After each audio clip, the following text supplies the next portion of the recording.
அன்பினாதர் இயேசு கிறிஸ்துவின் இனிய நாமத்தில் அன்பின் வாழ்த்துக்கள். மறுபடியும் இந்த யவீருவினுடைய நிகழ்விலிருந்து ஒரு சில காரியங்களை நாம் சிந்திக்கலாம். மத்தேயு 9 அதிகாரம் 25 வசனம், ஜனங்கள் வெளியே துரத்தப்பட்ட பின்பு அவர் உள்ளே பிரவேசித்து அந்த சிறு பெண்ணின் கையை பிடித்தார்.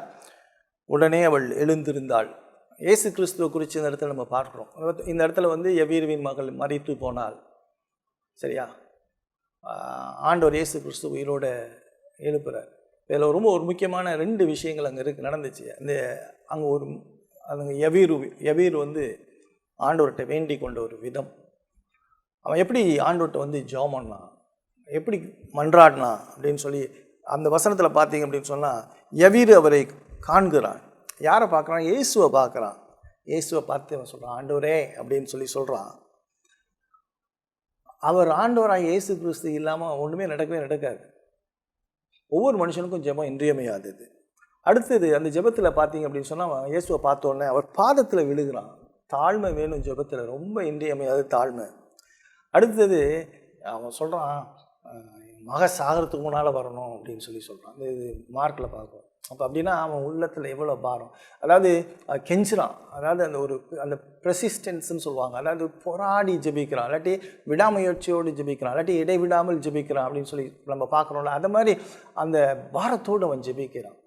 இதை தான் நீங்கள் பார்க்கும் பொழுது அந்த விடாமுயற்சி உள்ள ஒரு ஜெபத்தை ஆபிரகாம் தனது மைத்துலனுக்காக, அந்த லோத்துக்காக போராடி ஜெபிக்கிறத ஆதியாகமம் 18 அதிகாரத்தில் பார்க்குறோம்.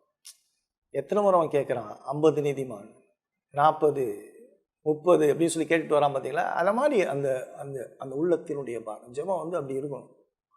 ஜெபம் பெரிய காரியங்களை செய்யக்கூடியது. மிகவும் வருந்தி கேட்டுக்கொண்டான். என் மகள் வேதனைப்படுறா. அவன் இருதயத்தில் இருந்த மிகப்பெரிய ஒரு பாரத்தை ஆண்டவரிடத்தில் அவன் சொல்கிறான். இயேசு கிறிஸ்துவன் ஜெபத்தை குறித்து ரொம்ப ஆணித்தரமாக சொல்கிறாரு. ஜெபம் பண்ணுங்கிறாரு. மாம்சம் பலவீனம் உள்ளது அப்படிங்கிறாரு. நம்ம ஜெபம் பண்ணணும். இயேசு கிறிஸ்துவோடைய வாழ்க்கையில் நீங்கள் பார்த்தீங்கன்னா, ஒரு ஆரம்பம் முதல் சிலுவையில் மரிக்கிற வரைக்கும் அவர் ஜெபிச்சுக்கிட்டே இருந்தார். ஜெபிக்க கற்றுக் கொடுத்தான்னு சொல்லி பார்க்குறோம். லூக்கா 11 அதிகாரத்தில், லூக்கா 18 அதிகாரத்தில், மத்தேயுவில், எல்லா இடத்துலையும் அவர் சொல்லிக் கொடுக்குறார். ஜெபம் ரொம்ப இன்றியமையாதது வாழ்க்கையில். அடுத்து இன்னொரு விஷயம், அந்த இடத்துல இயேசு அது என்ன செய்கிறார் அப்படின்னா, உயிர்ப்பிக்கிறார். உயிர்த்தெழுதல் உண்டுங்க கிறிஸ்தவ விசுவாசத்தில். ரொம்ப முக்கியமானது மரணம் முற்றுப்புள்ளி அல்ல, மரணத்துக்கு பின்னால் வாழ்க்கை இருக்குது, உயிர்த்தெழுதல் உண்டு. இதை நீங்கள் பார்த்தீங்க அப்படின்னு சொன்னால், இயேசு கிறிஸ்து இந்த உலகத்தில் வாழ்ந்தப்ப இந்த யவீருவினுடைய மகள், நயின் விற்று விதவையின் மகன் லாசர் 11 அதிகாரம், யோவான் 11 அதிகாரத்தில் 4 நாள் நார்ன பின்னாடி உயிர்த்தெழுதல் இருக்குங்கிற ஒரு விஷயத்த சொல்கிறார். இயேசு கிறிஸ்து மரித்து உயிரோடு எழுந்தார். இதை தான் யோபு சொல்கிறார் 19 அதிகாரம் 25 வசனத்தில் சொல்கிறப்ப, என் மீட்பர் உயிரோடு இருக்கிறார் என்றும் அவர் கடைசி நாளில் பூமியின் மேல் நிற்பார் என்றும் நான் அறிந்திருக்கிறேன். இந்த என் தோல் முதலானவைகள் அழுகி போன பின்பு நான் என் மாம்சத்தில் இருந்து தேவனை பார்ப்பேன். அவரை நானே பார்ப்பேன், அந்நிய கண்கள் அல்ல. என் கண்களே அவரை காணும். இந்த வாஞ்சியால் என் உள்ளந்திரியங்கள் எனக்குள் சோர்ந்து போகிறது என்று சொல்கிறார். உயிர்த்தெழுதலை குறித்து ரொம்ப மிக தெளிவாக சொல்லப்பட்டிருக்கு. இது இந்த இயேசு கிறிஸ்து இந்த யவீருவினுடைய மகளை உயிரோடு எழுப்புறது என்ன அப்படின்னு சொன்னால், மரணத்துக்கு பின்னதாக வாழ்க்கை இருக்கிறது அப்படிங்கிறது நம்ம மறந்து போயிடக்கூடாது. இந்த ஆபிரகாமுக்கு காலத்தில் வாழ்ந்த யோபு சொல்கிறாரு, சரீர உயிர்த்தெழுதலை சொல்கிறாரு. நிறைய இடத்துல நம்ம புரிஞ்சுக்கணும், ஆன்மாவும் சரீரமும் ஈக்குவலாக ரெண்டும் முக்கியம். சரீரமும் முக்கியம், ஆன்மாவும் முக்கியம். ஏன்னா சரீர உயிர்த்தெழுதல், நம்ம எப்படி இந்த சரீரத்தில் இருக்கிறோமோ அதே போல் ஆண்டவருடைய வருகையில் இந்த சரீரத்தில் தான் அவரோடு கூட நம்ம வாழ போகிறோம்.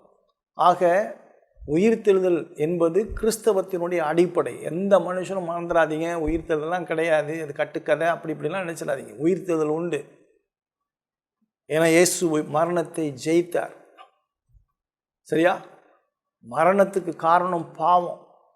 பாவத்தை ஜெயித்தது இயேசு கிறிஸ்து. ஆக மரணத்தை வென்றவர் நமக்கும் அந்த மரணத்தின் மீது வெற்றியை கொடுத்திருக்கிறார். இதை தான் நீங்கள் பார்க்கலாம். நீங்கள் ரோமருக்கு எழுதின நிருபத்தில் 8 அதிகாரத்தில் பார்க்கும் பொழுது அவர் சொல்கிறார் பாருங்கள், அருமையான ஒரு வசனம், 11 வசனம், அன்றியும் இயேசுவை மரித்தொறிந்து எழுப்பினுடைய ஆவி உங்களில் வாசமாயிருந்தால் கிறிஸ்துவை மரித்தொறிந்து எழுப்பினவர் உங்களில் வாசமாயிருக்கிற தம்முடைய ஆவியினாலே சாவுக்கேதுவான உங்கள் சரீரங்களையும் உயிர்ப்பிப்பார். இது வேதம் சொல்லுது, நான் சொல்லலை. உயிர்த்தெழுதல் உண்டு, அதெல்லாம் இல்லை நீங்கள் நினச்சிடாதீங்க. மரணம் முற்றுப்புள்ளி கிடையாது. இது இந்த யவீருவின் மகள் உயிர்ப்பிக்கப்பட்டது, உயிர்த்தெழுதல் உண்டு என்கின்ற ஒரு சத்தியத்தை ஊர்ஜிதப்படுத்துகின்ற ஒரு விஷயம். மரணம் வந்ததுக்கு காரணம் பாவம். பாவத்தை ஜெயித்தவர் இயேசு கிறிஸ்து. இயேசு கிறிஸ்துவை விசுவாசிக்கிறவங்களுக்கு மரணத்திலிருந்து உயிர்த்தெழுதல் நித்திய வாழ்வு. அதான் வேதம் திரும்ப அழகாக சொல்லக்கூடிய விஷயம். இயேசுவை விசுவாசிப்பது நித்திய ஜீவன். இயேசுவோடு என்றென்றுமாய் வாழக்கூடிய வாழ்க்கையை தேவன் உங்களுக்கு கொடுத்து உங்களை ஆசீர்வதிப்பாராக. ஆமென்.